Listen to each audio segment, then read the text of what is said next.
ختام الاسبوع الرابع واخر ماتش دوري قبل التوقف الدولي، وهنا بتكلم على ماتش ارسنال ومانشستر يونايتد اللي خلص بفوز ارسنال 3-1. لو وصلك الفيديو انزل اشترك في القناه.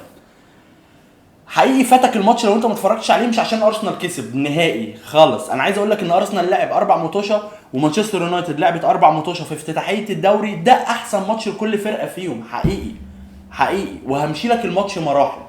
بس حابب ابتدي بحاجه كده بشكل عام.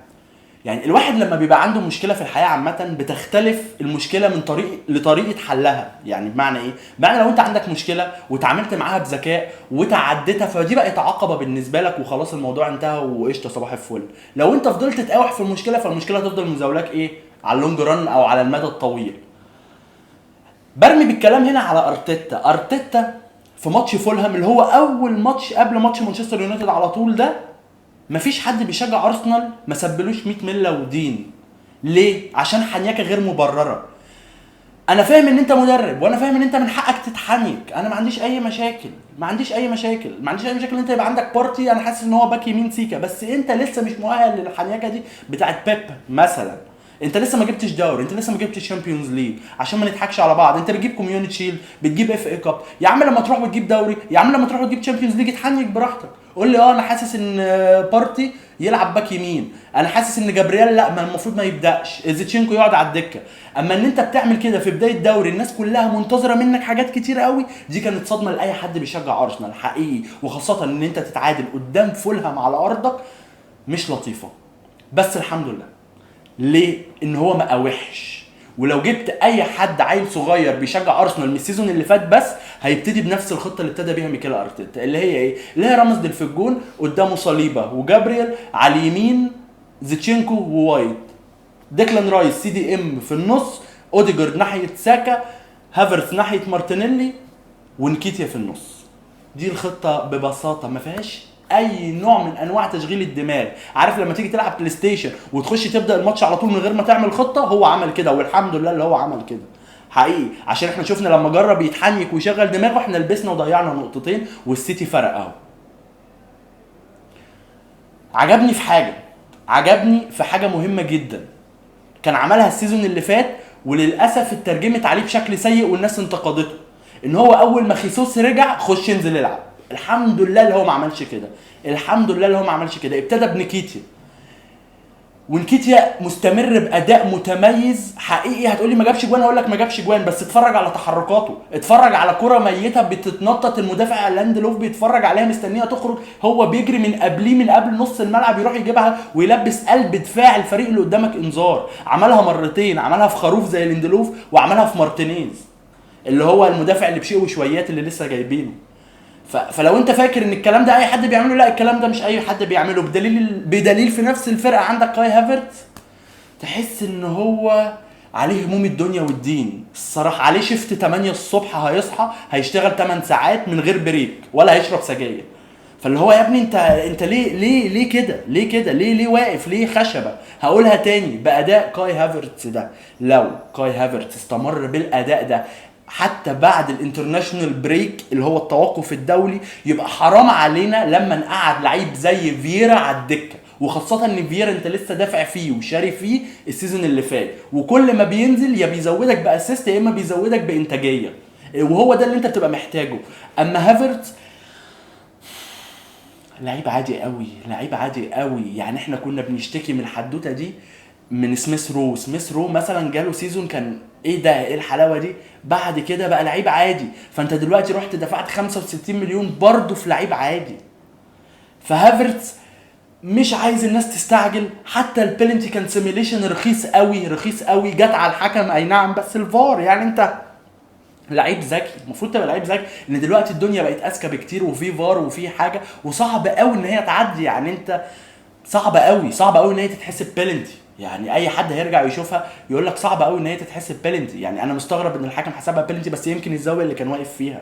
فده بالنسبه لكاي هافرتز لازم يتكلم معاه ان الانتاجيه لازم بتاعته تزيد. لما طلع واتكلم في كام كونفرنس قال لك اديله كل الحب هيديك انتاجيه. طب وبعدين يعني في اديله كل الحب؟ يعني ايه نديله كل الحب؟ لحد امتى؟ لعب 4 ماتشات الكره بتتنطط قدام الجون مش عارف يشوطها. في ماتش ديربي زي ده وانت محتاج 3 نقط اتليست معنويا، وعلى ارضك الكرة بتتنطط قدامه مش عارف يشوطها وبساطه كلها يا اما للجنب يا اما لليمين، يا اما للجنب يا اما لورا، انا اسف. فلا اكيد انت مش محتاجه لكده. وبرده الحمد لله حصل النهارده زي ما حصل في الماتش اللي فات. فييرا لما نزل اتفرج على اللي حصل، اتفرج على اللي حصل. عجبتني جدا تغييرات ارتيتا، 1-1 للدقيقه 90 وما جابش ورا ولا قال لك اطلع بالنقطه ولسه ده في اسبوعين بريك نقف على رجلينا وتاني. لا، اسحب يا باشا نكيتيا ونزل خصوص، جميله. اسحب مارتينيلي ونزل نيلسون، جريئه جدا الصراحه. اسحب زيتشينكو ونزل تومايسو، برضو جريئه، مع ان تومايسو مش راكب دور زيتشينكو اللي هو الباك الشمالي اللي بيضم من نص الملعب، بس قال لك مفيش مشاكل. ديكلان رايس 116 توصل ل 130 مليون حلال.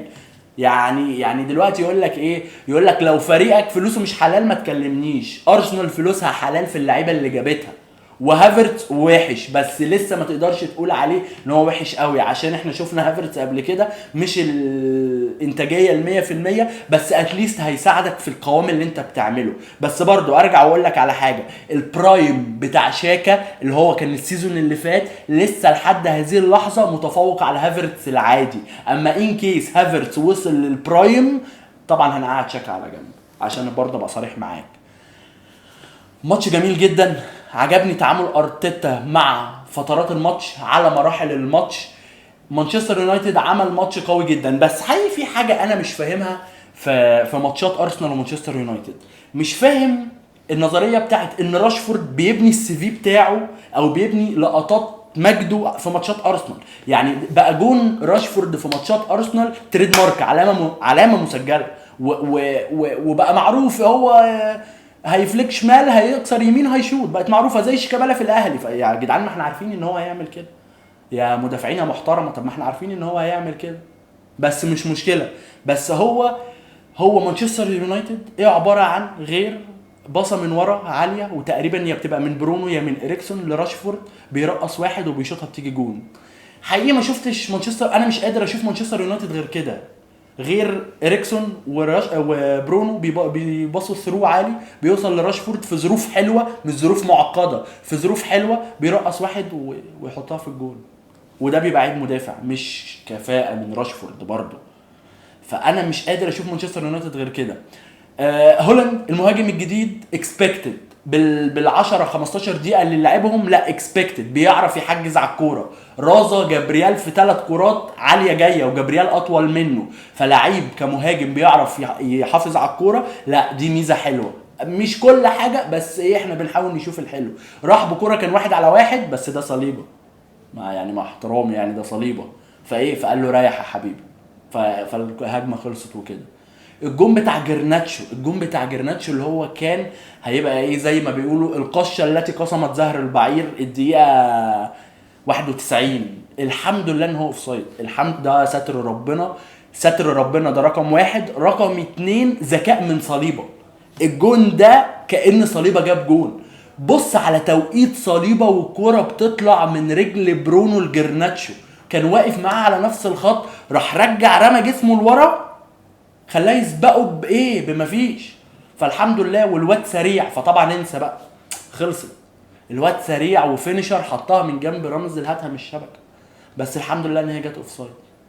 عجباني منتاليتي ارسنال اللي هو لا مش 1-1 قدام مانشستر يونايتد ده 100 فل و10، لا ده مش 100 فل و10. 100 فل و10 ان انت على ارضك قدام مانشستر يونايتد تاخد ال3 نقط. جون خيسوس فكرني بايه؟ فكرني بحاجتين الصراحه. اول حاجه لو تفتكر معايا السيزون اللي فات كره مارتينيلي على ليفربول كانت نفس المنظر، وكنا محتاجين ال3 نقط باي شكل، بس ضيعها جنب العارضه. وهو خيسوس رايح، انا كنت حاسس نفس المشهد هيتكرر، بس الحمد لله طلع ذكي جدا وبعت دالوت على قطر على راي ابو تريكه. قال لك بعت دالوت للدوحه، انا خايف الاقي دالوت جاي يقعد معايا دلوقتي في الاستوديو.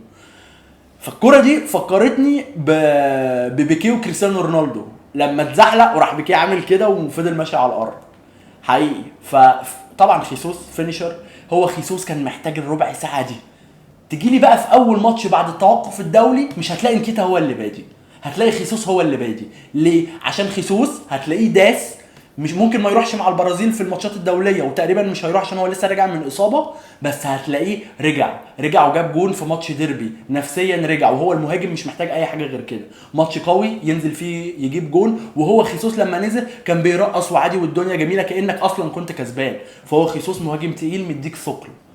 فينيشر طبعا، بص نايم الواد ازاي وحطها الناحيه الثانيه.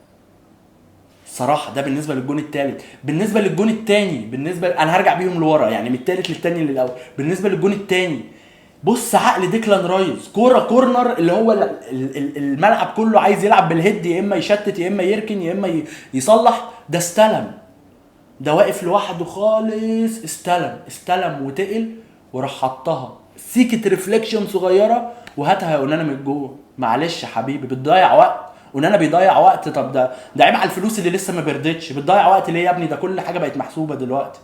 116 مليون حلال حقيقي في ديكلان رايس، مش عشان جاب جون، اقسم بالله مش عشان جاب جون، بس عشان بقيت تشوف لما الكرة بتتقطع من ارسنال تربو بيجري، يا اما هيعطل الهجمه يا اما هياخد الكوره. ربنا يحميه ما شاء الله ويبعد عنه العين زي تمبر.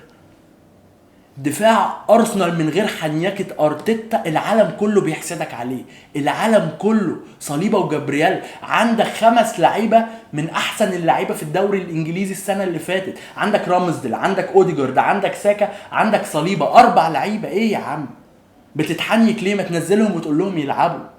مارتينيلي ابتدى يستعيد بعض الشيء من باريكو، اي نعم بيساكا كان حاطه في بعض لحظات الماتش في جيبه، بس ابتدى يستعيد بعض باريكو. الجون الاول عجبني، اللي هو ايه؟ اللي هو انت جبت جون، طب اهو جون، هو جون ارسنالاوي اللي هو ايه؟ هنلعب على الارض هنباصي، ايه ده الكوره في النص، اوديجارد مين جاي من ورا، يلا اوديجارد شوت، جت جون بمنتهى البساطه. انت جبت جون طب خد. والماتش اصلا كان قبل كده كان كله بتاعنا، ساكا ضيع جون بس يعني وايت لعبها، جابرييل فوتها، خيسوس فوتها، ساكا قدام الجون. يعني سكه استهتار. ليه في ماتش زي ده تشوطها في نص الجون؟ سكه استهتار. او يمكن هو اتفاجئ، كان عامل حسابه ان خيسوس هيشوط وخيسوس فوتها. اوفر اول انا مبسوط جدا لارسنال ان هي ختمت اول 4 ماتشات، اي نعم ما خدتش العلامه الكامله، بس ختمت اول 4 ماتشات ببدايه تديك جود امبريشن، انطباع كويس جدا عن ان اللي جاي هيكون كويس. ففعلا حاجه تدعو للتفاؤل. اتمنى نفس الاستمرار على الاداء ده بعد التوقف الدولي اللي هو مدته اول ماتش هنرجع يوم 16، واحنا النهارده 6، فبنتكلم النهارده سوري 4 أو 5، فبنتكلم في 10 12 يوم. فاتمنى ان الاداء يفضل مستمر على كده. حقيقي مانشستر يونايتد السهم الفوق رغم الخساره، سهمها الفوق، فلو فضلت مكمله على كده ممكن تبقى فريق ينافس، بغض النظر عن ان انا برضو هرجع اقول لك انا مش قادر اشوف مانشستر يونايتد غير الفريق الثرو من اريكسون او برونو لراشفورد. راشفورد بيشوط، برونو بعيد قوي، مش ده برونو بتاع السنين اللي فات. كازيميرو مختفي برضو، في يعني في حاجه غلط في التركيبه بتاعت مانشستر يونايتد حقيقي. حتى تغييرات تنهاجن كماجواير ايفانز ده ما كانش لاقي له نادي. ايفانز ده راح معاهم التدريب في مره قالوا له يا ابني امضي سنه. ماجواير ده اللي كان ويست هام هيشتريه بس تقل عليهم قالوا له حبيبي خليك قاعد. ليندلوف عره بس اتليست لما هتقارنه بالاثنين دول مفيش مشاكل. فهو بس هو لا ان هو اخد انذار فقال له لا ريح شويه. فمانشستر يونايتد لسه محتاجه وقت تقف على رجليها الصراحه. كان نفسي جرناتشو ياخد فرصه اكتر من كده. انا اول ما شفت جرناتشو نازل، انا كواحد بيتفرج على ماتش بشجع ارسنال قلقت، كنت عارف ان هي هتبقى الهجمه المرتده اللي هتكسر الدنيا، بس الحمد لله حصلت وكانت اوفسايد. فده كان كل حاجه ليها علاقه بالماتش. لو بسطت في الفيديو اشترك في القناه، وشكرا جدا، اشوفكم على خير.